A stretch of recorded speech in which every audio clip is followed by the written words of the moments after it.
दिवाळीचा मुहूर्त, सुट्ट्यांचा हंगाम आणि चाकरमान्यांची गावाकडे धाव या सगळ्याचा एकत्रित परिणाम म्हणजे आज मुंबई-पुणे एक्सप्रेसवेवर वाहतूक कोंडीचा अक्षरशः रेकॉर्ड झालाय।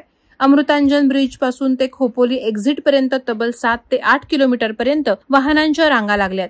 काही ठिकाणी तर गाड्यांच्या सायरनपेक्षा चालकांचा आक्रोशच मोठा ठरत आहे। त्यामुळे पुण्याकडे जाणाऱ्यांनी आज थोडं थांबलेलंच बरं अशी वेळ आली आहे। पहाटेपासून सुरू झालेली ही वाहतूक कोंडी दिवसभर कायम आहे। मोठ्या प्रमाणात वाहनं एक्सप्रेसवेवर अडकली असल्याने अनेकांनी खोपोली मार्गे जुन्या महामार्गाकडे वळण घेतलंय। मात्र तिथेही दस्तुरी आणि अंडा पॉइंट परिसरात प्रचंड कोंडी झाली। त्यामुळे एक्सप्रेसवे असो किंवा बोरघाट सगळीकडे जैसे थे स्थिती आहे। दिवाळीच्या सुट्ट्यांमुळे मुंबईकर चाकरमानी गावाकडे धावत आहेत, तर पर्यटक लोणावळा खंडाळ्याकडे हिल स्टेशन मूडमध्ये निघालेत। पण प्रवासाचा आनंद सोडाच वाहतूक कोंडीचा त्रासच असहनीय झालाय।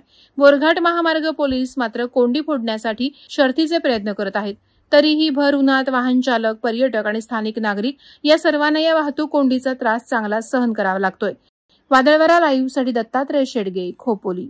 नवी मुंबई व रायगड जिल्ह्यातील ताज्या बातम्या आणि घडामोडींसाठी सबस्क्राईब करा वादळवारा लाईव्ह चॅनल आणि दाबा बेल आयकॉन।